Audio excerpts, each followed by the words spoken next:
ప్రభు పేరట మీ అందరికీ వందనాలు తెలియజేస్తూ ఉన్నాను. ప్రియమైన వారులారా, ఈ ప్రభు దినాన్న ప్రభుని ఆరాధించడానికి మనం గృహాలలో చేరవచ్చాం. ఆయన పిల్లలుగా ఉన్నటువంటి పరిస్థితులను బట్టి మరి మనం ప్రభుని ఆరాధించాలి అనేటువంటి భారంతో, సంతోషంతో దేవుని సన్నిధికి రాగలిగిన వాళ్ళం ఉన్నాం. మనకున్నటువంటి ఈ వనరులు, చిన్న చిన్న వనరులు ప్రభు వినియోగించుకుంటూ మనం సంతోషభరితులుగా చేస్తూ ఉన్నారు. కాబట్టి దేవుని సన్నిధిని మనం అనుభవించడానికి విశ్వాసం కలవారమై దేవుని సన్నిధికి మనం వచ్చినప్పుడు దేవుడు తన ప్రజల యందు ఆసక్తి కలిగిన వాడు ఉన్నారు. కాబట్టి దేవుడు మనల్ని సిద్ధపరిచాడు. కాబట్టి ఆ సత్యాన్ని ఎరిగిన వాడమై ఇవ్వబడుతున్న సమయాలను సద్వినియోగం చేసుకోవటానికి ఆలోచించాలి. ప్రార్థన చేద్దాం. తండ్రి, మీకు వందనాలు చెల్లిస్తున్నాం. మంచి దేవుడు, నమ్మదగిన దేవుడు ప్రభువా, ఈ ఉదయ కాలంలో మిమ్మల్ని ఆరాధించడానికి సంఘముగా, గృహాలలో చిన్న కుటుంబంగా, చిన్న సంఘాలుగా మేము చేరువచ్చాం. మమ్మల్ని జ్ఞాపకం చేసుకోండి ప్రభువా. మేము చెల్లించే ఆరాధన ప్రభువా మీరు స్వీకరించడానికి ప్రభువా సభ్యులు సంఖ్య లెక్క లేకుండా ప్రజాంతరంగాలను ఎరిగినటువంటి దేవుడు కనుక మా మధ్యకు వచ్చినందుకే వందనాలు చెల్లిస్తామని ప్రభువా. ఆత్మతో సత్యంతో ఆరాధించాలన్న మీ కోరికను తండ్రి మేము ఎరిగిన వారమై, సిద్ధపడిన వాళ్ళమై మీ సన్నిధికి వచ్చాం ప్రభువా. ఇవ్వటానికి మా దగ్గర ఏమీ లేదు, కానీ సిద్ధపడిన వాళ్ళంగా మీ సన్నిధికి వచ్చాం. మా ఆరాధన స్వీకరించి ప్రభువా మమ్మల్ని దీవించమని వందనాలు చెల్లిస్తాం. మహిమ, ఘనత, ప్రభావాలు మీకే ఆరోపిస్తాం. ప్రతి ఒక్కరూ అట్టి విశ్వాసంతో సేవను, ప్రార్థన, సభాసభ్యక సంఘాలు ప్రభువా కుటుంబాలుగా చేరి వచ్చిన మీ ప్రజలందరినీ జ్ఞాపకం చేసుకుని వందనాలు చెల్లిస్తాం. యేసుక్రీస్తు నామమున స్తుతించి ప్రార్థించి వేడుకొంచున్నాం తండ్రి, ఆమేన్. సమల ప్రియమైన వారులారా, కీర్తన గ్రంథం నుండి 48వ కీర్తన 48వ కీర్తన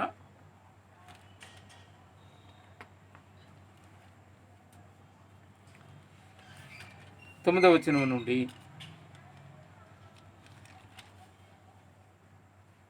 9వ వచనం వరకు, లేక 14వ వచనం వలన మనం మార్చి చదువుకుందాం.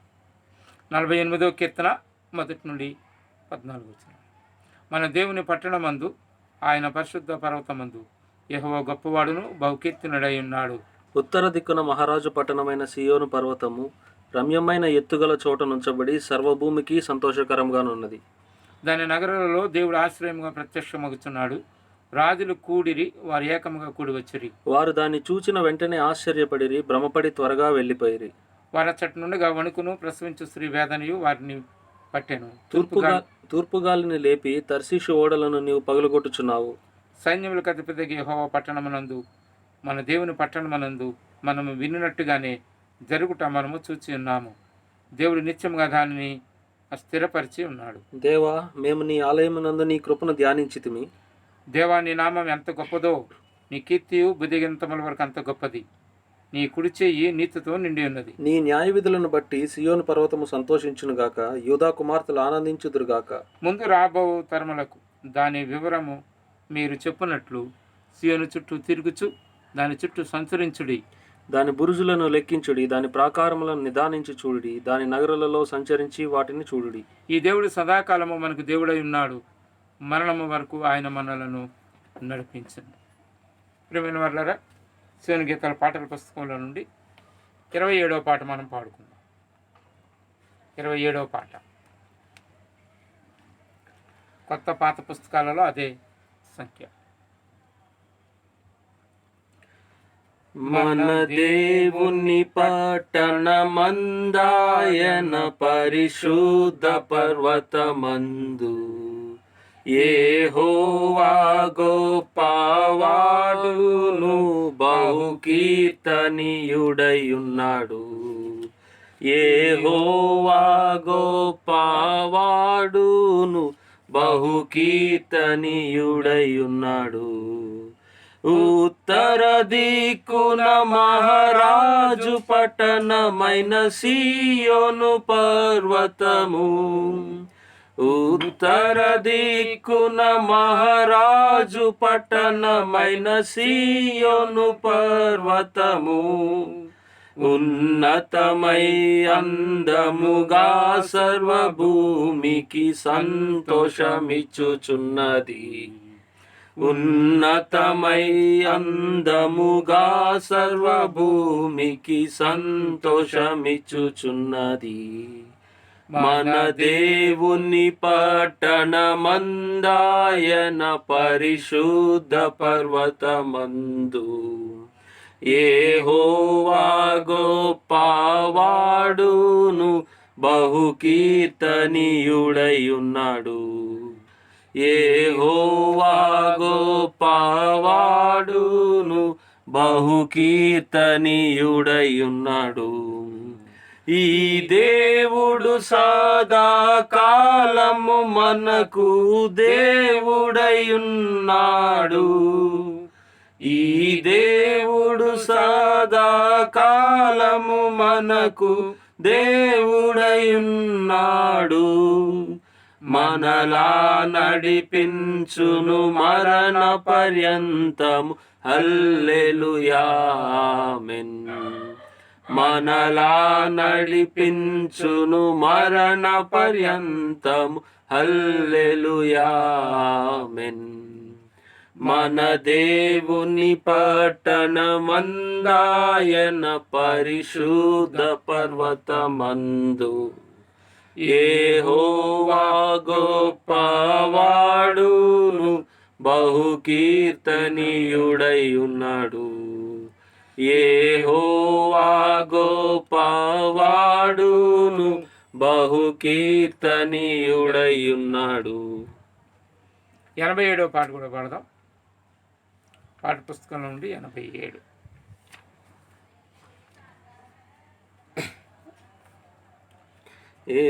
యెహోవాను గానము చేసెదము ఏకముగా, మనకు రక్షకుడాయనే ఆయన మహిమ పాడెదము, ఆయనను వర్ణించెదము. ఆయనే దేవుడు మనకు, ఆయనను వర్ణించెదము. ఆయనే దేవుడు మనకు, యుద్ధశూరుడే యెహోవా, నా బలము నా గానము. యుద్ధశూరుడే యెహోవా, నా బలము నా గానము. నా పితరుల దేవుడు, ఆయన పేరు యెహోవా. నా పితరుల దేవుడు, ఆయన పేరు యెహోవా. యెహోవాను గానము చేసెదము ఏకముగా, మనకు రక్షకుడాయనే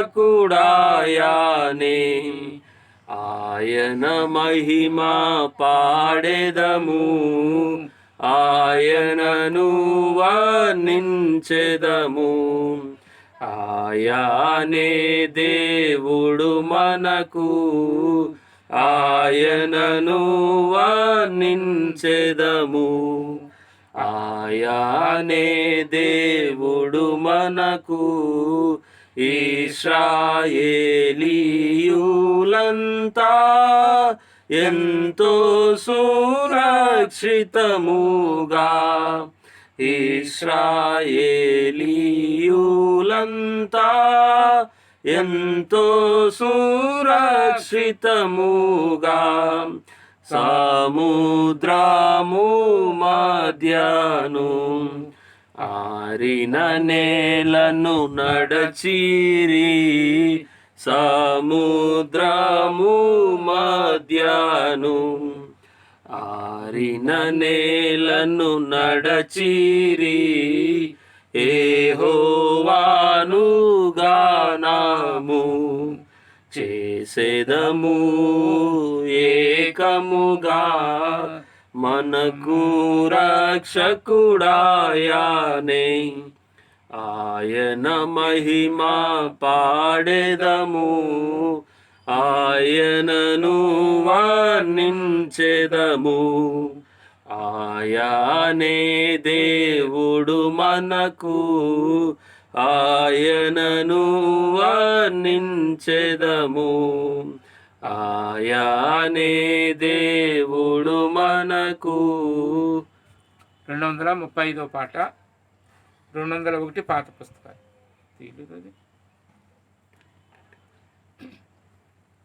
235 కొత్త పుస్తకాలు, పాత పుస్తకాలు 201.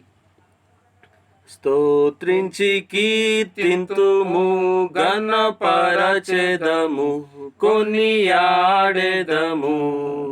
ఆదరించి కాపాడువాడు, ఈడేర్చువాడు. ఆదరించి కాపాడువాడు, ఈడేర్చువాడు. స్తోత్రించి కీర్తింతుము, మనకింతవరకు సహాయపడెన్. తానప్పగించుకొనే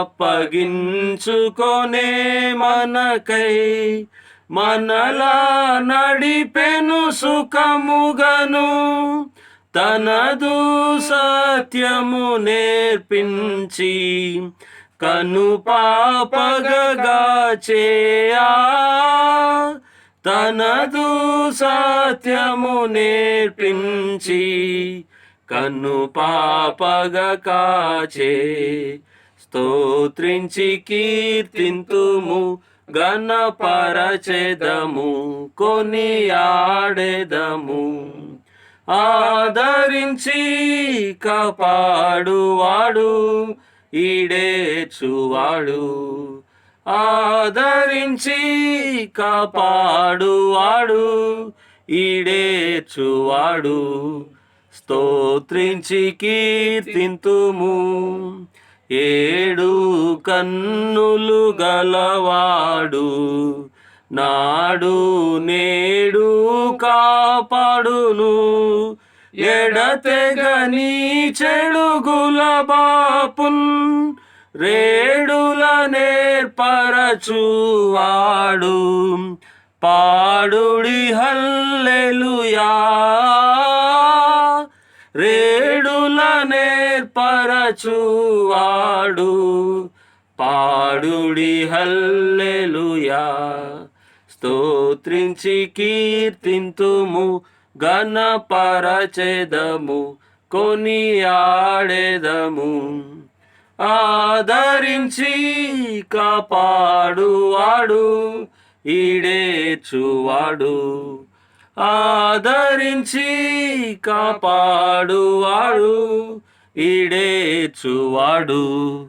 స్తోత్రించి కీర్తింతుము. ఆరాధన వర్తమానం వెనుక ముందు మన బైబిల్ పైకెత్తి బైబిల్ పైన వాడదాం. 787 ఆయన ఆశ్చర్యకరుడు. పాత పుస్తకాలు అయితే 668. ఆయనాశ్చర్యకరుడు, ఆయనాశ్చర్యకరుడు, ఆయనాశ్చర్యకరుడు, ఆయనాశ్చర్యకరుడు. నన్ను రక్షించి కాపాడి శుద్ధి చేయును, ఆయనాశ్చర్యకరుడు. నన్ను రక్షించి కాపాడి శుద్ధి చేయును, ఆయన ఆశ్చర్యకరుడు,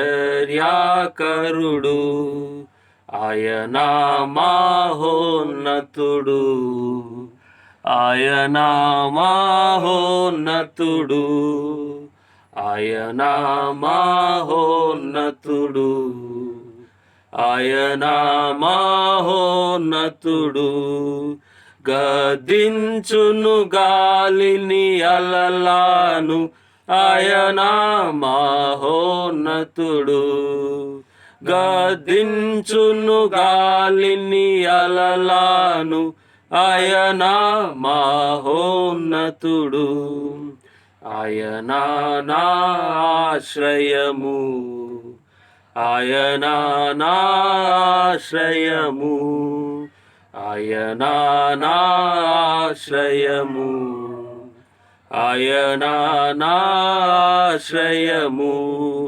తన రేఖలతో నన్ను కప్పును, ఆయన నా ఆశ్రయము.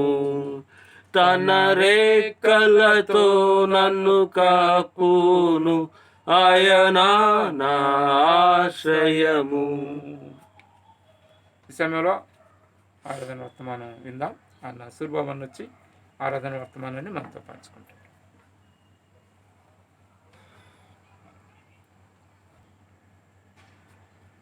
అందరికీ ప్రైజ్లాడండి. మరి ఈ సమయానికి దేవుడు మనల్ని సజీవులుగా ఉంచి సజీవ లెక్కలో చేర్చి సజీవుడైన దేవుణ్ణి ఆరాధించుకుని కనపరుచుకోవడానికి మనల్ని అందరినీ సిద్ధపరిచిన ఆ దేవాది దేవునికి స్తుతులు చెల్లించుకుంటూ ఆత్మతోనూ సత్యంతోనూ మనం దేవుణ్ణి ఆరాధించుకునే ముందు పరిశుద్ధ గ్రంథం నుండి కొన్ని మాటలను ధ్యానం చేద్దాం. ఇదన వాక్య పరిచర్య కొరకు ద్వితీయోపదేశ కాండము 33వ అధ్యాయము 29వ వచనం. మనందరికీ బాగా తెలిసిన వచనమే. ద్వితీయోపదేశ కాండము 33వ అధ్యాయము 29వ వచనం అందరం కలిపి చదువుకుందాం. ఇశ్రాయేలు, నీ భాగ్యం ఎంత గొప్పది! యెహోవా రక్షించిన నిన్ను పోలిన వాడెవడు? ఆయన నీకు సహాయకరమైన కేడము, నీకు ఔన్నత్యము కలిగించు ఖడ్గము. నీ శత్రువులు నీకు లోబడినట్లుగా వారు వేషం వేయుదురు, నీవు వారి ఉన్నత స్థలములను త్రొక్కుదువు. ఈ వచనంపై దేవుడు కొన్ని మాటలు మనకు అనుగ్రహించే విధంగా దేవుడు సహాయాన్ని అర్థిస్తూ చిన్న ప్రార్థన చేసుకుందామండి. పరిశుద్ధుడ, ప్రేమగల తండ్రి, కృపగల దేవ, నీ పరిశుద్ధమైన, ఘనమైన, శ్రేష్టమైన, ఉన్నతమైన నామానికి వందనాలు నాయన. స్తోత్రం. మా జీవితంలో సాలిన దేవుడిగా ఉంటూ మమ్మల్ని దినదినము నీ వాత్సల్యతలో జ్ఞాపకం చేసుకుంటూ నీ కృపలో భద్రపరుస్తూ మమ్మల్ని నడిపిస్తున్న నీ ప్రేమంతను బట్టి నీకు వందనాలు చెల్లించుకుంటూ ఉన్నాం ప్రభు.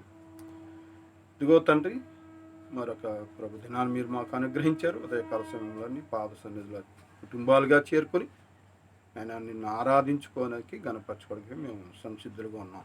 ఈ సమయంలో ప్రభా, నీ పరిశుద్ధ గ్రంథం నుండి కొన్ని మాటలు ధ్యానం చేయడానికి మాకు సహాయం చేయండి. ఆత్మదేవుడుగా మా మధ్యన మీరుండి మమ్మల్ని నడిపించండి. దేవాన్ని నిలబడుతున్న నన్ను పూర్తిగా మీ సిలువ చట్టును మరుగుపరచుకుంటూ ప్రభు, నా నోటిని బోరగా చేసుకుని మీరే నాతోని మాతోని ఈ వీక్షిస్తున్న నీ ప్రజలందరితోని మాట్లాడమని ప్రార్థన చేస్తున్నాను. నాకు కావాల్సిన ధైర్యాన్ని అనుగ్రహించండి నాయనా. ప్రభా, వాక్చాతుర్యం లేనప్పటికీ నాయన మీరు ఇచ్చిన బాధ్యతను, ఆధిక్యతను బట్టి నేను నాయనా తండ్రి ప్రోత్సహింపబడిన వాడుగా ముందుకు వస్తుండగా సహాయం చేయి, నడిపించమని ప్రార్థిస్తూ మమ్మల్ని తండ్రి ప్రభా మీ చేతులకు అప్పగించండి. మహిమ గంత ప్రభావం మీకే ఆరోపించుకుంటూ త్వరలో రానైన యేసుక్రీస్తు వారి నామమున చిన్న ప్రార్థన అతి వినయంగా బ్రతిమాలి అడిగి వేడుకుని పొందుకుంటున్నాను తండ్రి. ఆమేన్. ప్రేమైన వాళ్ళ ద్వితీయోపదేశ కాండము 33వ అధ్యాయము 29వ వచనంలో ఇలా రాయబడింది. ఇశ్రాయేలు, నీ భాగ్యం ఎంత గొప్పది! యెహోవా రక్షించిన నిన్ను పోలిన వాడెవడు? ఈ మాటలు ఎవరు మాట్లాడుతున్నారంటే మోషే మాట్లాడుతున్నాడు. ఎందుకంటే 33 అధ్యాయం మొదట చూసినట్లయితే దైవజనుడైన మోషే దైవజనుడైన మోషే మృతి నొందక ముందు మునుపు అతడు ఇశ్రాయేలీయులను దీవించిన విధము ఇది. దీవించిన విధం ఇది, అతడు ఇట్లనెను అనండి. అంటే ఇశ్రాయేల్ జనాంగాన్ని, యాకోబులోంచి వచ్చిన 12 గోత్రాలు, ఆ ఇశ్రాయేల్ జనాంగాన్ని ఈ అధ్యాయంలో షియోను గూర్చి లేదు, కానీ ఉన్న 11 మంది గూర్చి మీకు కావాలితే ఒకసారి మనం 33 అధ్యాయం చూసినట్లయితే 6వ వచనంలో రూబేను, 7వ వచనంలో యోదా, 8వ వచనంలో లేవి, అట్లాగే 12వ వచనంలో బెన్యామీను, 13వ వచనంలో యోసేపు, 18వ వచనంలో జబూలూను, 19వ వచనంలో ఇస్సాకారు, అట్లాగే 20వ వచనంలో గాదు, 22వ వచనంలో దాను, 23వ వచనంలో నప్తాలి, 24వ వచనంలో ఆషేరు. వీళ్ళందరినీ దీవిస్తూ ఎట్లా మీరు ఉంటారు, దేవుడు మిమ్మల్ని దీవిస్తాడని మోసే, దైవజనుడని మోసే దేవుడి పక్షాన్ని వీళ్ళందరినీ కూడా దీవిస్తూ కొన్ని మాటలు పలికిన విధానం ఈ 33 అధ్యాయంలో మనం చూస్తున్నాం. వాళ్ళందరినీ ఆ దీవెన వచనాలు చెప్పిన తర్వాత 29వ వచనంలో రాబోలోకి ఏమంటున్నాడంటే, ఇశ్రాయేలు నీ భాగ్యం ఎంత గొప్పది, యెహోవా రక్షించిన నిన్ను పోలిన వాడెవడు. అంటే నువ్వు ఎంత భాగ్యం ఉంటే, ఎంత భాగ్యవంతుడివైతే, నువ్వు ఎంతగా గొప్పవాడువైతే నువ్వు యెహోవా చేత రక్షింపబడతావు. యెహోవా చేత రక్షింపబడిన నీకు పోలిన వాడెవడు, సరైన వాడు ఎవడు, సాటైన వాడెవడు, నీకు సరిపోల్చదగిన వాడెవడు అంటే అక్కడ క్వశ్చన్ మార్క్ వేసింది. నీకెవ్వరూ సరికాదు, నీకెవ్వరూ సరిపోరు, నీకెవరూ సమానం కాదు. ఎందుకంటే నువ్వు యెహోవా చేత రక్షింపబడ్డావు. యెహోవా చేత రక్షింపబడిన నీవు, నీ భాగ్యం అంత గొప్పది అని మాట్లాడు. అంటే ఇశ్రాయేల్ జనాంగానికి ఎంత ఆధిక్యతో, దేవుడిచ్చిన ఆధిక్యత, ఎంత ఉన్నతమైన స్థానాన్ని దేవుడు వాళ్ళకి కలగజేసాడు. ఈ మాటను బట్టి మనం అర్థం చేసుకోవచ్చు ప్రియమైన వారు. అయితే ఈ వచనంలో ఏముందంటే, ఇశ్రాయేలు అంటే ఇశ్రాయేల్ జనాంగం గురించి, ఇశ్రాయేల్ ప్రజల గురించి నీ భాగ్యం అంత గొప్పది అని మోషే చెప్తూ ఉన్నాడు, మాట్లాడుతున్నాడు. అయితే ఇశ్రాయేల్కి నా భాగ్యము మరి తక్కిన వారికి లేదా? మనం ఇశ్రాయేల్ ప్రజలమా? కాదే, మన అన్య జనాంగం మనం. అంటే మనకి కూడా అని అక్కడ ఇశ్రాయేల్ అనే పదం దగ్గర నేనేమంటానంటే, ఓ క్రైస్తవుడా నీ భాగ్యం ఎంత గొప్పది, యెహోవా రక్షించి నిన్ను పోలిన వాడు ఎవడు అంటాను. ఎందుకంటే ఆ దేవాది దేవుడు తన కుమారుని, ఏకైక కుమారుని లోకానికి పంపించి మన స్థానంలో ఆయన తన ప్రాణాన్ని అర్పించి మనల్ని రక్షించుకున్న దేవుడు. ఎంత గొప్ప భాగ్యం అంత. కాకపోతే ఓ క్రైస్తవుడా నీ భాగ్యం ఎంత గొప్పది, యెహోవా నిన్ను రక్షించుకున్నాడు. నిన్ను పోలిన వారు ఈ లోకంలో ఎవ్వరూ లేరు. నీకెవరో సరిసాటి కాదు, నీకెవరో సమానం కాదు, నీకెవరు సరిలేరు, నీకెవ్వరని. ఈరోజు మనం అంతా ఉన్నతమైన ధన్యతలోని, ఉన్నతమైన స్థానంలోని దేవుడు మనల్ని ఉంచాడు. ఆ విలువ, ఆ ఆధిక్యత, దేవుడు మనల్ని రక్షించడం వలన మనకు అంత ఆధిక్యత మనం పొందుకున్న వారం ఉన్నాం ప్రియమైన వాళ్ళ. హెబ్రీయులకు రాసిన పత్రిక 2వ అధ్యాయంలో మాట ఉంటుంది, ఇంత గొప్ప రక్షణ మీరు నిర్లక్ష్యం చేసిన మీరు ఎట్లా తప్పించుకోగలరు అని. గొప్ప రక్షణ. ఈరోజు ఏదో డబ్బుంటే గొప్పతనం కాదండి, ఆస్తి ఉంటే గొప్ప కాదు, లేకపోతే ఉన్నతమైన ఉద్యోగం ఉన్నా, మంచి ఆరోగ్యం ఉన్నా, లేకపోతే నలుగురు మనుషులు ఉన్నా, లేకపోతే అధికారం ఉన్నా, ఈ లోకరీత్యా గొప్పవేమో కానీ దైవికమైన విధానంలో ఎవరైతే రక్షింపబడతారో వాళ్ళ గొప్పవారు. ఇంత గొప్ప రక్షణ అని హెబ్రీయులకు రాసిన పత్రికలో రాయబడి ఉంది. అంత గొప్ప రక్షణకు పాత్రులమైన మనము మనల్ని పోలిన వారు ఎవరు లేరు.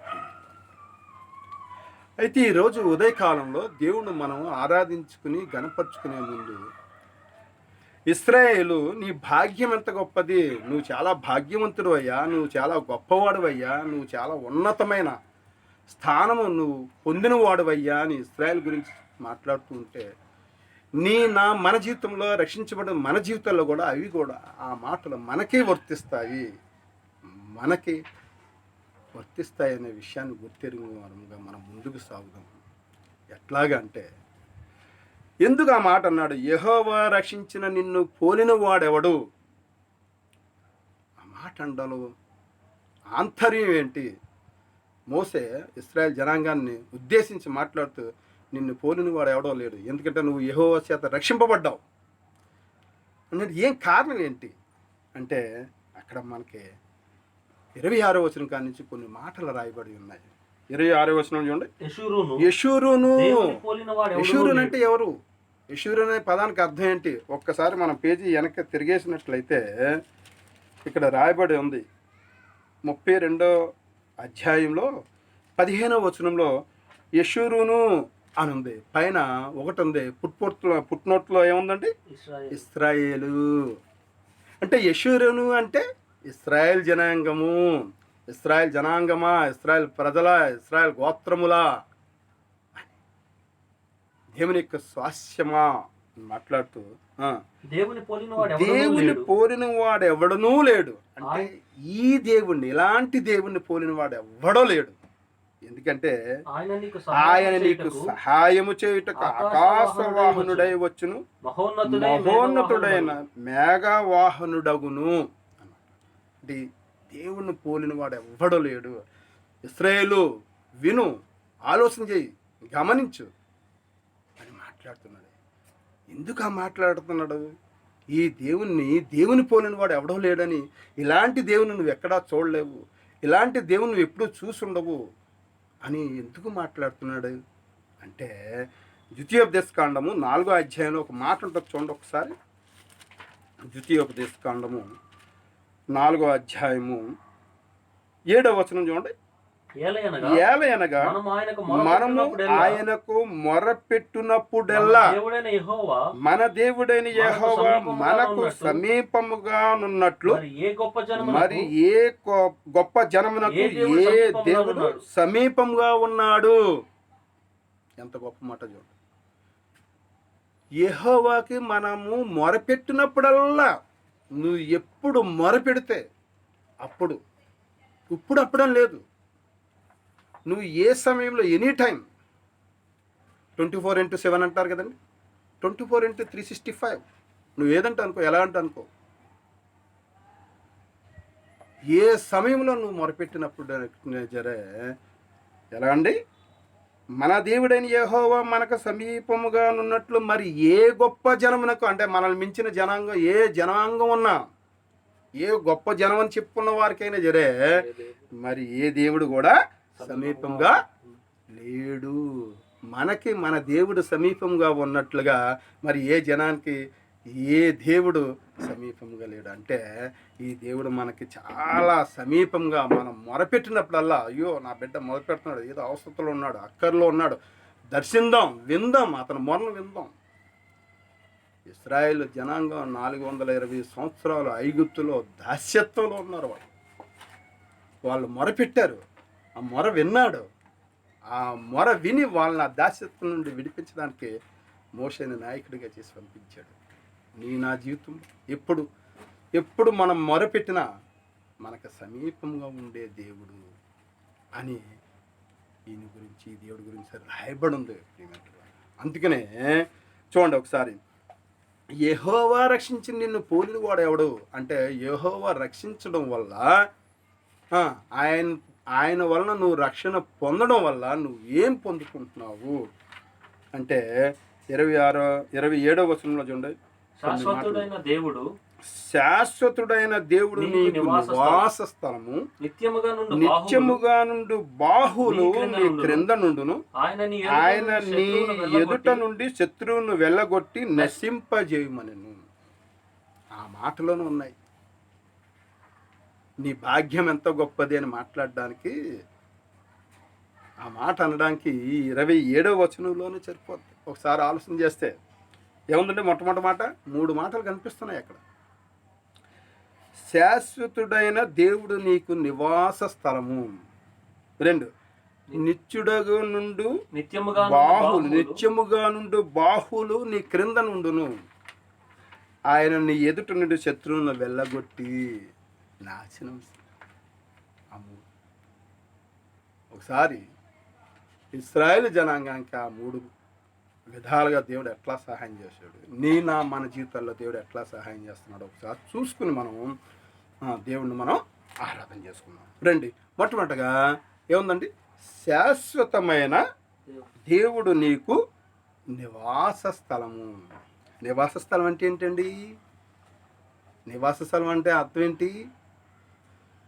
మనం నివసించడానికి, మనం ఉండడానికి యోగ్యంగా ఉండే స్థలం నివాస స్థలం అంటే.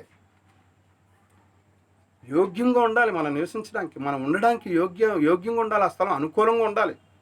ఎవరైనా అడవిలో ఇల్లు కట్టుకుని ఉండగలదు అండి మనం? లేకపోతే ఎడారి ప్రాంతంలో ఇల్లు కట్టుకుని ఉండగలుగుతామా? లేదంటే కొండ ప్రాంతంలో, కొండ శివార్న ఇల్లు కట్టుకుని ఉండగలుగుతామా? ఉండలేము. ఎందుకంటే అవి అంత యోగ్యంగా, మనం నివసించడానికి అంత యోగ్యంగా ఉండవు. కానీ ఇశ్రాయేలు జనాంగానికి శాశ్వతుడైన దేవుడైన యెహోవా నివాస స్థలంగా ఉన్నాడు వారికి. శాశ్వతుడైన దేవుడు నీకు నివాస స్థలము అంటే దేవుడే వాళ్ళకి నివాస స్థలంగా ఉంటూ, అంటే నివాస స్థలము అంటే ఇంగ్లీష్లో చెప్పుకోవాలంటే మనకు ఒక్కసారి రెసిడెన్స్, మనకి ఏంటంటే పర్మనెంటెన్స్ అడ్రస్, రెసిడెన్షియల్ అడ్రస్ అని 2 ఉంటాయి సహజంగా. పర్మనెంట్ అడ్రస్ అంటే నీ పుట్టుపూర్వోత్తరాలు, నీ పూర్వోత్తరాలు ఎక్కడ ఏంటి అన్నది. అలాగే రెసిడెన్స్ అంటే తాత్కాలికంగా నువ్వు ఎక్కడ నివాసం ఉంటున్నావు అన్నది. నివాస స్థలం. శాశ్వతుడైన దేవుడు వీళ్ళకి నివాస స్థలంగా ఉన్నాడు. అంటే వీళ్ళ మధ్యన ఉన్నాడు, వీళ్ళతో ఉన్నాడు, వీళ్ళ మధ్యన ఉన్నాడు. నివాస స్థలం నుంచి మనం పొందుకుని ఏంటి అంటే మొట్టమొదట రక్షణ. రెండోది నివాస స్థలం నుంచి సౌఖ్యం. మనం ఒక స్థలంలో నివాసం ఉండాలంటే ఆ స్థలంలో మనకి రక్షణ ఉండాలి. రెండోది ఆ స్థలం మనకి సౌకర్యవంతంగా ఉండాలి. సహారా ఎడారిలో వెళ్ళి ఇల్లు కట్టుకోగలుగుతామా? చాలా ఖాళీగా ఉంటుంది. ఎందుకంటే అక్కడ మనకు వనరులు ఏమి ఉండవు, సౌకర్యవంతంగా ఉండదు. అడవిలో ఇల్లు కట్టుకుని ఉండగలుగుతామండి? క్రూర మృగాలు, రక్షణ ఉండదు. అయితే దేవుడు, శాశ్వతుడైన దేవుడు వీళ్ళకి నివాస స్థలంగా ఉన్నాడు. వాళ్ళ మధ్యన నివాస స్థలంగా ఉండి వాళ్ళని రక్షిస్తూ, వాళ్ళని భద్రపరుస్తూ, వాళ్ళని కాపాడుతూ, వాళ్ళని సౌకర్యవంతులుగా ఉంచుతూ వచ్చాడు. 40 సంవత్సరం అరణ్యంలో గుండా వాళ్ళు ప్రయాణం చేసినప్పుడు మనం చదువుతూ వచ్చాం, ఎన్నోసార్లు ధ్యానం చేస్తూ వచ్చాం. పగలో మేఘస్తంభంగాను, రాత్రులు అగ్నిస్తంభంగాను ఉండి బండ నుండి నీళ్లు రప్పించి, ఎర్ర సముద్రాన్ని పాయలు చేసి, పూరేలను కురిపించి, వాళ్ళకి మన్నాను కురిపించి, ఏది కావాలంటే అది, వాళ్ళ బట్ట మాసిపోలేదు, జోళ్ళు పాడవలేదని మనం చదువుకుంటూ వచ్చాం. ప్రియమైన వాళ్ళారా, అంత నివాస స్థలంగా ఆయన వారికి ఉంటూ వచ్చాడు. అందుకనే మోషే ఏమంటాడంటే కీర్తన గ్రంథము 90వ అధ్యాయం ఒకసారి చూడండి. కీర్తన గ్రంథము 90వ అధ్యాయం 1-2 వచనాలు చూడండి ఒకసారి. ప్రభువా, తరతరముల నుండి మాకు నివాస స్థలము నీవే. పర్వతములు పుట్టక మునుపు, భూమిని లోకమును నీవు పుట్టింపక మునుపు, యుగ యుగములు నీవే దేవుడు. శాశ్వతమైన దేవుడు వాళ్ళకి నివాస స్థలం. యుగ యుగములకు నీవే దేవుడు. ఈ పర్వతములు పుట్టక మునుపు, భూలోకాలని పుట్టింపక మునుపు అప్పటి నుంచి ఉన్నవాడు నువ్వు. శాశ్వతమైన దేవుడు, ఆది అంతరహితుడు, అల్ఫా ఒమేగా అనే దేవుడు. అలాంటి గొప్ప దేవుడు. మోసే అంటున్నాడే, తరతరముల నుండి మాకు నివాస స్థలము నీవే, నీవే మా దేవుడు, నీవే మా నివాసములు, నీతోనే మా జీవితాలు అని మాట్లాడుతూ తరతరముల నుండి నివాస స్థలంగా ఉన్న దేవుడు. అందుకనే మోసే ఇశ్రాయేలు నీ భాగ్యం ఎంత గొప్పది, యెహోవా చేత రక్షింపబడిన నీకు నిన్ను పోలిన వాడెవడో లేడు. కారణం ఏంటంటే తరతరముల నుండి పర్వతంలో పుట్టక ముందు, భూలోకంలో పుట్టింపక ముందు నుండి, తరతరం నుండి నీవే నా దేవుడు అంటున్నాడు. శాశ్వతమైన దేవుడు, నువ్వు మా మధ్యన నివాస స్థలంగా ఉండి మమ్మల్ని నడిపిస్తున్నావు మోసే అంటున్నాడు.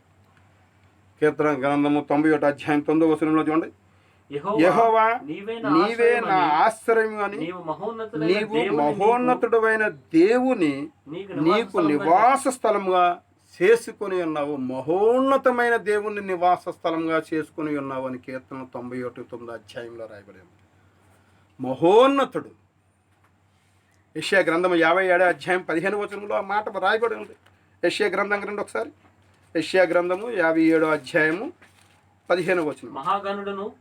మహాగణుడును మహోన్నతుడును పరిశుద్ధుడును నిత్య నివాసునైన వాడు ఇలాగ సెలవిస్తున్నాడు, మహోన్నతమైన పరిశుద్ధ స్థలములలో నివసించువాడును అయినను వినయము గల వారి ప్రాణమును ఉజ్జీవింపజేయుటకును, నలిగిన వారి ప్రాణమును ఉజ్జీవింపజేయుటకును, వినయము గల వారి యొద్దను దీన మనస్సు గల వారి యొద్దను నివసించుచున్నాడు. అది మహోన్నతుడు, మహాగణుడు, మహోన్నతుడైన ఉన్నత స్థలాలలో ఉండే దేవుడు ఎక్కడ నివాసం ఉంటున్నాడయ్యా అంటే వినయము గలవారి వద్దను దీన మనసు గలవారి వద్దను నివసించుచున్నాను అని చెప్తున్నాడు.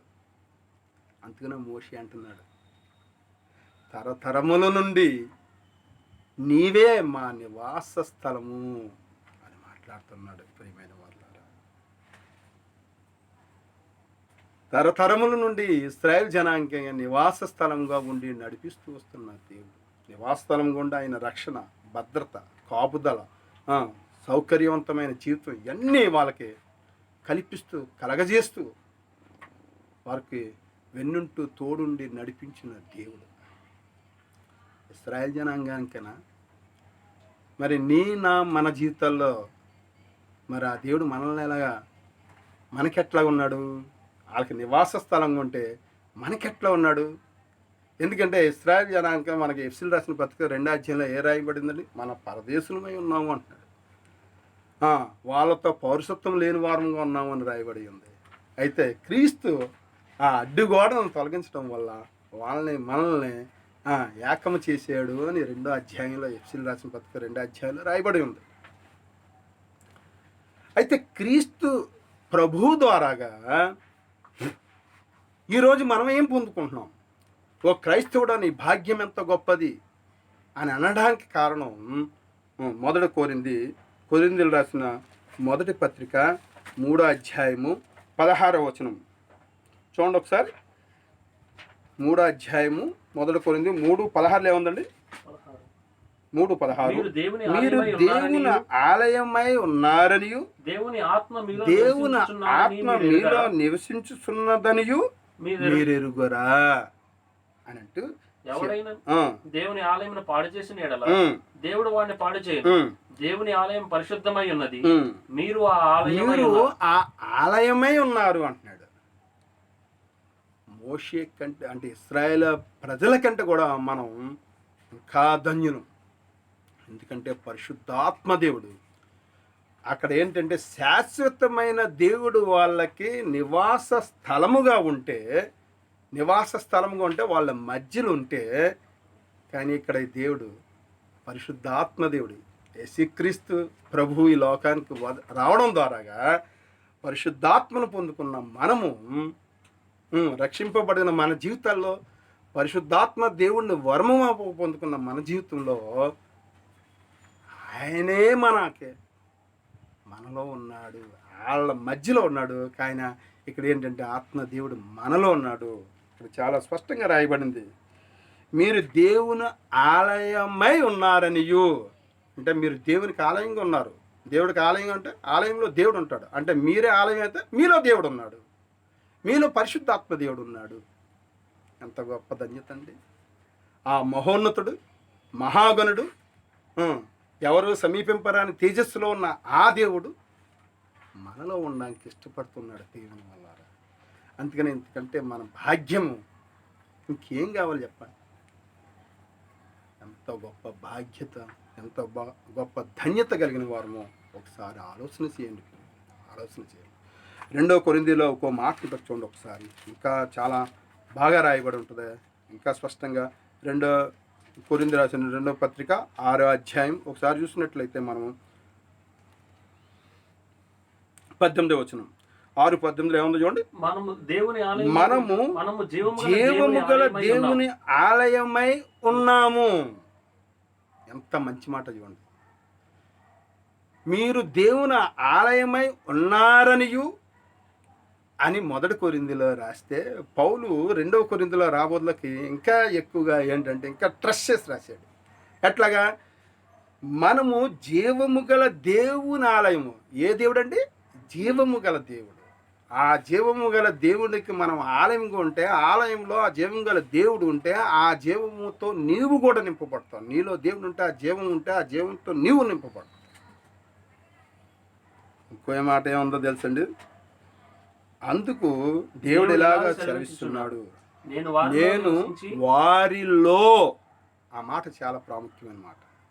నేను వారిలో నివసించి సంచరింతును. అక్కడ ఏముందండి? ఇశ్రాయేల్ జనాంగంతో ఏమన్నాడు?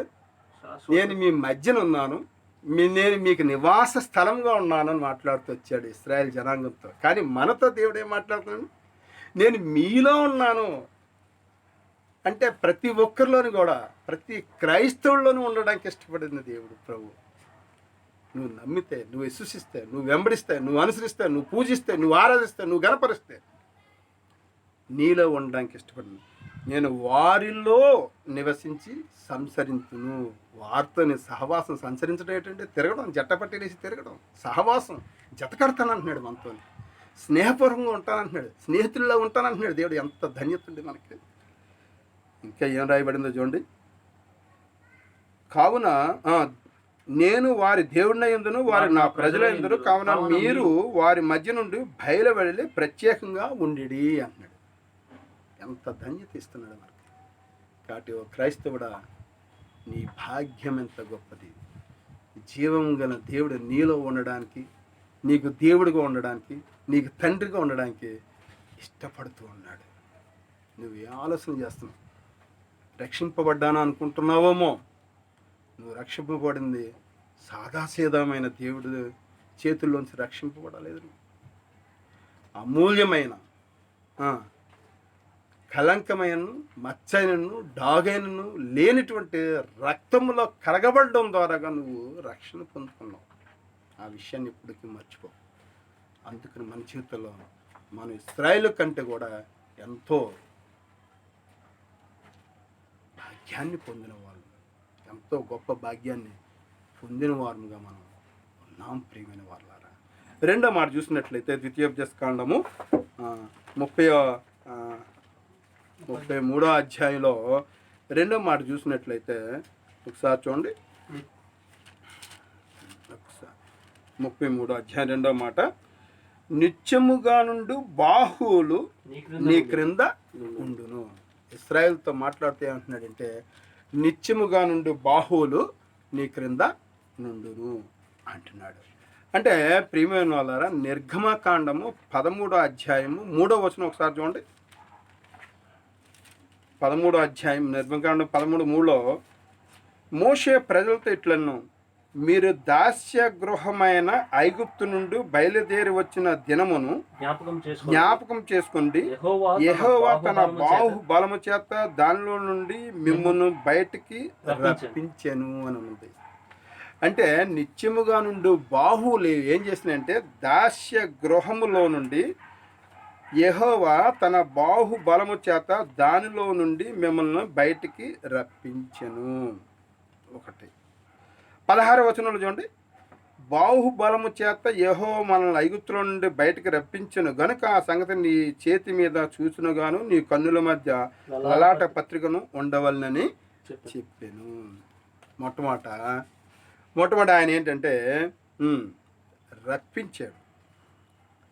అంటే దాస్య గృహం నుండి మనల్ని ఏం చేశాడండి? రప్పించడం అంటే విడిపించడం. దాసులుగా ఉన్న ఇశ్రాయేల్ జనాంగాల జీవితంలో నుండి మొట్టమొదట విడిపించాడు. రెండో మాటగా చూద్దాం, ద్వితీయోపదేశ కాండము 32వ అధ్యాయం. కొన్ని మాటలు మనం చూద్దాం. 32వ అధ్యాయంలో చూడండి. ద్వితీయోపదేశ కాండము 32వ అధ్యాయము 11వ వచనంలో, పక్షిరాజు తన గూడు రేపి తన పిల్లల పైన అల్లాడుచు రెక్కలు చాపుకుని వాటిని పట్టుకుని తన రెక్కల మీద వాటిని మోయినట్లు యెహోవా వారిని నడిపించెను. యెహోవా మాత్రమే వారిని నడిపించారు. రెక్కలు చాపుకొని అంటే బాహువులు, తన బాహువులు చాపుకుని పక్షి తన రెక్కలపై తన పిల్లలను మోసినట్లుగా ఇశ్రాయేలు జనాంగానంతా తన బాహువులపై తన రెక్కలపై మోసి వాళ్ళని నడిపించెను. మొట్టమొదట ఐగుప్తు నుండి దాస్య గృహం నుండి విడిపించాడు. రెండోది నడిపించాడు. అరణ్య ప్రాంతం పక్షిరాజు మోసినట్లుగా మోస్తూ నడిపించాడు. మూడో మాటగా చెప్తాం, కీర్తన గ్రంథం 89వ అధ్యాయము. కీర్తనల గ్రంథము 89వ అధ్యాయము 20వ వచనం చూడండి. నా సేవకుడైన దావీదును నేను కనుగొని ఉన్నాను, నా పరిశుద్ధ తైలముతో అతను అభిషేకించి ఉన్నాను, నా చెయ్యి ఎడతెగక అతనికి తోడైండును, నా బాహుబలం అతన్ని బలపరచు. నా బాహుబలము అతనిని బలపరచును. మొట్టమొదట దాస్య గృహం నుండి విడిపించాడు. పక్షిరాజు వలె తన భుజములపై బాహువులపై వాళ్ళని మోస్తూ నడిపించాడు. మూడోది తన బాహుబలము చేత బలపరిచాడు. దావీదును బలపరిచాడు అంటే విడిపించాడు, నడిపించాడు, బలపరిచాడు. అతని బాహుబలం నిత్యము నుండి బాహుబలం తన క్రింద ఉండును అంటే ఈ చేయడానికే. అంటే ఆయన విడిపించడంలోని, నడిపించడంలోని, బలపరచడంలోని ఆయన బాహువులు ఆ ఇశ్రాయేల్ జనాంగానికి అలా ఉపయోగపడుతూ వచ్చిన ప్రేమ. అట్లాగే అలా ఐగుప్తు నుండి విడిపించాడు, అరణ్యం నుండి నడిపించాడు, కనాన దేశానికి చేర్చిన తర్వాత వాళ్ళని బలపరిచాడు. మరి నా జీవితంలో మనల్ని ఏం చేశాడు దేవుడు? మనం ఆలోచన చేసుకుంటే ఇశ్రాయేల్ జనాంగానికైనా మరి క్రైస్తవులు మనకేం చేశాడు దేవుడు అంటే కొన్ని మాటలు చూద్దాం. మార్క్స్ వార్త 8వ అధ్యాయం చూడండి. మార్క్స్ వార్త 8వ అధ్యాయం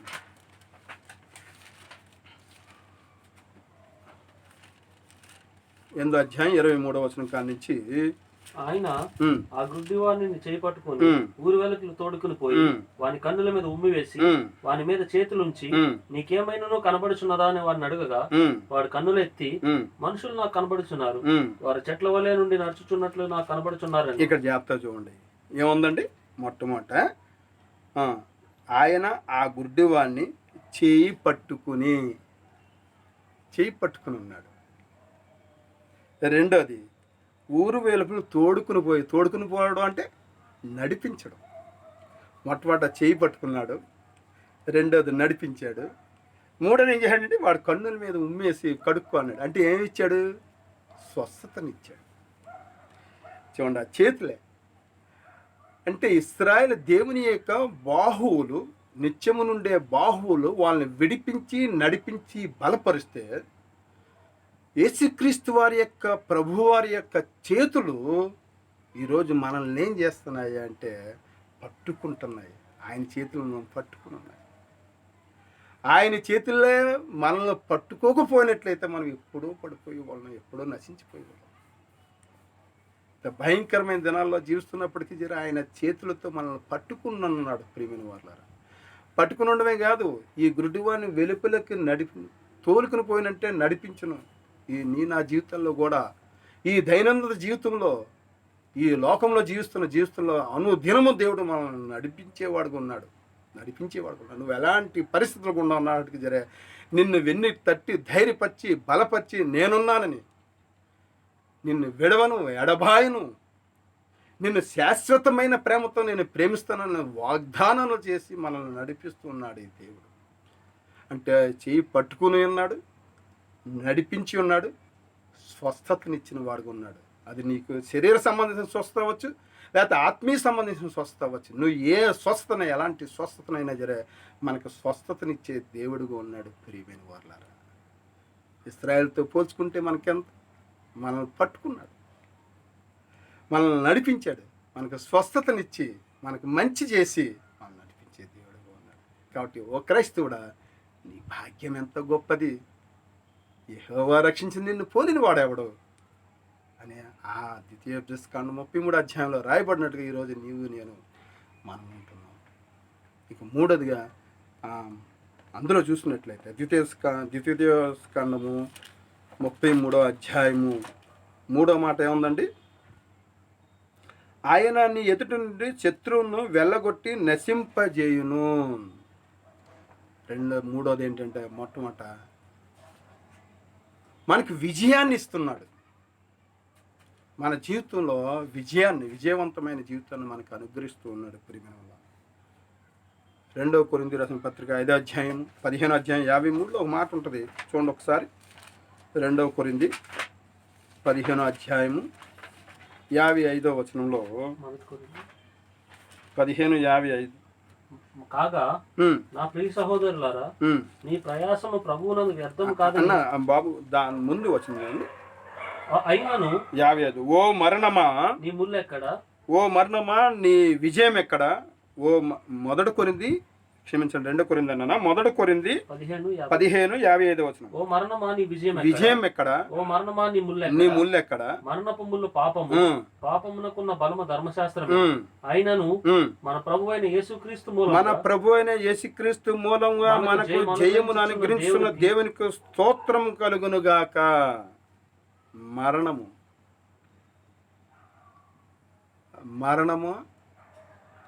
నీ ముల్లెక్కడ, ఓ మరణమా నీ విజయం ఎక్కడ. మరణం ఎక్కడ తీసుకెళ్తాండి? పాపము యొక్క ప్రతిఫలమే మరణం. కానీ మరణము యొక్క ముళ్ళు విడిచి విజయస్తుడుగా ఉన్నది. అదే విజయాన్ని నీకు నాకు ఈరోజు అనుగ్రహిస్తున్న దేవుడు. అందుకని ఇక్కడ రాయబడింది, మన ప్రభు అయిన యేసుక్రీస్తు మూలంగా మనకు జయమును అనుగ్రహించున్న దేవునికి స్తోత్రంలో. అంటే ఎల్లప్పుడూ మనం వెళ్తున్న దైనందిన జీవితంలో మనకి ఎదురవుతున్న శోధనలు అవ్వచ్చు, శ్రమలు అవ్వచ్చు, కష్టాలు అవ్వచ్చు, ఇబ్బందులు అవ్వచ్చు, ఎలాంటి విషయాల్లో అయినా సరే మనకి విజయాన్ని ఇస్తూ నడిపిస్తున్న దేవుడు. ఆ విషయాన్ని గ్రహించమని కోరుతున్నాం. ఈరోజు కరోనాలో 213 దేశాలు పాకింది. ఎన్నో లక్షలాది మందికి ఈ వ్యాధి సోకింది. ఒక్కసారి ఆలోచించి, వాళ్ళందరికంటే నువ్వు ఎంత గొప్పవాడు, నేను మనం ఏమన్నా గొప్పవాళ్ళమా, లేదా ఆధిక్యత ఉన్న వాళ్ళమా, లేదంటే ఏ విషయంలో మనం ఉన్నతను? ఆ దేవుని యొక్క రెక్కల కింద, ఆ ప్రభు యొక్క రెక్కల కింద మనం భద్రపరుచుంటాం. ఆ దేవుని యొక్క శాశ్వతమైన ప్రేమను బట్టి మనం ఈరోజు సజీవంగా ఉండగలుగుతున్నాం. కాబట్టి అన్ని విషయాల్లోనే అందుకని పౌలు అంటాడు 2 కొరింథీ 2 అధ్యాయంలో ఏమంటాడండి? ఒక మాట అంటాడు. 2 కొరింథీ 2 అధ్యాయం 14 వచనం మధ్యలో ఏమంటాడు? ఎల్లప్పుడూ విజయోత్సవంతో ఊరేగించున్న దేవునికి స్తోత్రంలో అంటాడు. మన జీవితంలో ఎల్లప్పుడూ విజయోత్సవంతో, అంటే శత్రువుపై విజయం. ఆ శత్రువు ఏదంటే అవ్వచ్చు, ఎలా అంటే అవ్వచ్చు. కాబట్టి ప్రియమైన వారా, ఇలాంటి దేవుణ్ణి మనం కలిగి ఉన్నాం. కాబట్టి ఇశ్రాయేలు, నీ భాగ్యం ఎంత గొప్పది. ఓ క్రైస్తవుడా, నీ భాగ్యం ఎంత గొప్పది. ఎందుకంటే యెహోవా చేత నువ్వు రక్షింపబడ్డావు. నీకు పోలికమైన వారు ఎవరు? ఎందుకంటే ఈ దేవుడు శాశ్వతమైన దేవుడుగా ఉన్నాడు. వాళ్ళకి నివాస స్థలంగా ఉంటే నీలో ఉంటున్నాడు. వాళ్ళ బాహులతో నడిపించి తప్పిస్తే ఆయన నీలో ఉండి నిన్ను తప్పించి నడిపిస్తూ ఉంటున్నాడు. శత్రువులపై విజయాన్ని ఇస్తున్నాడు. అనే దినము నీ విజయోత్సవంతో నిన్ను ఊరేగిస్తున్నాడు. అందుకని చివరిగా ఒకే ఒక్క మాట, కీర్తన గ్రంథము రండి ఒకసారి 41వ అధ్యాయము, కీర్తన గ్రంథము 41వ అధ్యాయము 13వ వచనం. ఇశ్రాయేలు దేవుడైన యెహోవా శాశ్వత కాలం నుండి శాశ్వత కాలం వరకు స్తుతింపబడును గాక.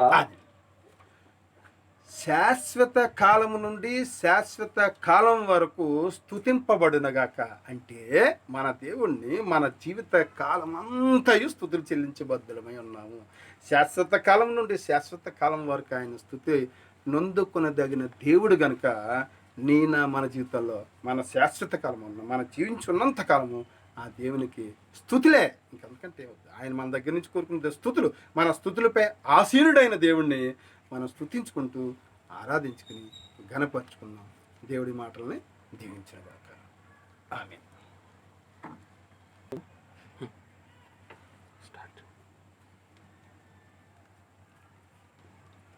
ప్రియమైన వాళ్ళారా, ఆరాధన మనం విన్నాం. పాట పాడుకున్న తర్వాత ప్రభుని మనం ఆరాధించాం. 47వ పాట. 47వ పాట.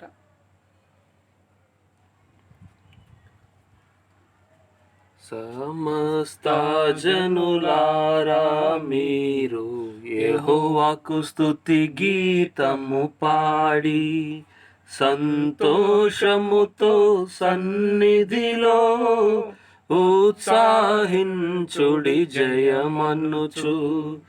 సంతోషముతో సన్నిధిలో ఉత్సాహించుడి జయమనుచు. సమస్త జనులారా మీరు యెహోవాకు స్తుతి గీతము పాడి తానేయు నచ్చే మహాకార్యములన్ పాపిని రక్షింప బలియాయన్. తానేయు నచ్చే మహాకార్యములన్ పాపిని రక్షింప బలియాయన్. శత్రుని రాజ్యము కూలద్రోసెన్. శత్రుని రాజ్యము కూలద్రోసెన్. స్మరించుడి మీరందరును ఆయనను స్తుతించుడి. సమస్త జనులారా మీరు యెహోవాకు స్తుతి గీతము పాడి సంతోషముతో సన్నిధిలో ఉత్సాహించుడి జయమనుచు. సంతోషముతో సన్నిధిలో ఉత్సాహించుడి జయమనుచు. సమస్త జనులారా మీరు యెహోవాకు స్తుతి గీతము పాడి పిలచెను ప్రభువు సేవకు మిమ్ము. నేడే వినుమాయన స్వరము. పిలచెను ప్రభువు సేవకు మిమ్ము. నేడే వినుమాయన స్వరము. అర్పించుడి మీ జీవితములను. అర్పించుడి మీ జీవితములను సాగిలపడి ఆయన ఎదుట ఆయనను స్తుతించుడి. సమస్త జనులారా మీరు యెహోవాకు స్తుతి గీతము పాడి సంతోషముతో సన్నిధిలో ఉత్సాహించుడి జయమనుచు. సంతోషముతో సన్నిధిలో ఉత్సాహించుడి జయమనుచు. సమస్త జనులారా మీరు యెహోవాకు స్తుతి గీతము పాడి. ప్రియమైన వాళ్ళారా, మనం వర్తమానం విన్నాం. ఒకటి విన్న తర్వాత చేరి వచ్చినటువంటి మనం చిన్న కుటుంబాలుగా ప్రభువుని మనం ఆరాధించేద్దాం. వర్తమానంలో ఇశ్రాయేలీల గురించి మోషే చెప్తున్నాడు, నీ భాగ్యం ఎంత గొప్పది. ఇశ్రాయేలు నీ భాగ్యం ఎంత గొప్పది. యెహోవా రక్షించిన నిన్ను పోలిన వాడెవడు. భాగ్యం అనే మాటకి ఒక మాట అర్థం అదృష్టం అని. నీ అదృష్టం ఎంత గొప్పదయ్యా. అదృష్టం అనేటువంటిది ఎలా ఉంటుంది అంటే, ఇశ్రాయేలు ప్రజలు ఐగుప్తు దేశంలో బానిసలుగా ఉన్నారు. దేవుడు అక్కడి నుండి విడిపించి శాశ్వతమైనటువంటి దేవుడిగా వాళ్ళకి నివాస స్థలముగా ఉండటానికి దేవుడు ఇష్టపడిన వాళ్ళు. ఇప్పుడు వాళ్ళ జీవితాలలో దేవుడు ఎలాంటి ఆధిక్యతనిచ్చాడు, రక్షణ ఇచ్చాడు, సౌఖ్యాన్ని ఇచ్చాడు, భద్రతనిచ్చాడు. ఇది నాన్న మనం కూడా ఆ గొప్ప దేవుడు మన పట్ల చేసిన కార్యాన్ని ఆలోచన చేస్తాం. అంతేకాకుండా నిత్యముగా ఉండే బాహువులు ఈ క్రింద నుండి విడిపించినటువంటి మోసినటువంటి జయాన్ని ఇచ్చినటువంటి విధానం యేసు ప్రభు ద్వారా మనకు కూడా అట్టి అనుభవం కలిగిన వాళ్ళం. అంతేకాకుండా ఆయన విజయాన్ని ఇచ్చిన వాళ్ళు, శత్రువులను ఎడగొట్టిన వాళ్ళు, త్రోలు వేసిన వాళ్ళు. అట్లాగే దేవుడు మన పట్ల కూడా ఏ యోగ్యత లేని మనకి యేసు ప్రభులు ఇచ్చిన గొప్ప అదృష్టం. అంతేకాకుండా ఆయన ఇచ్చే విజయం పాపం మీద, శరీరం మీద, మరణం మీద దాన్ని ఆలోచన చేస్తూ అనుభవిస్తూ ఇదే కాలంలో ప్రభువును మనం ఆరాధన చేద్దాం.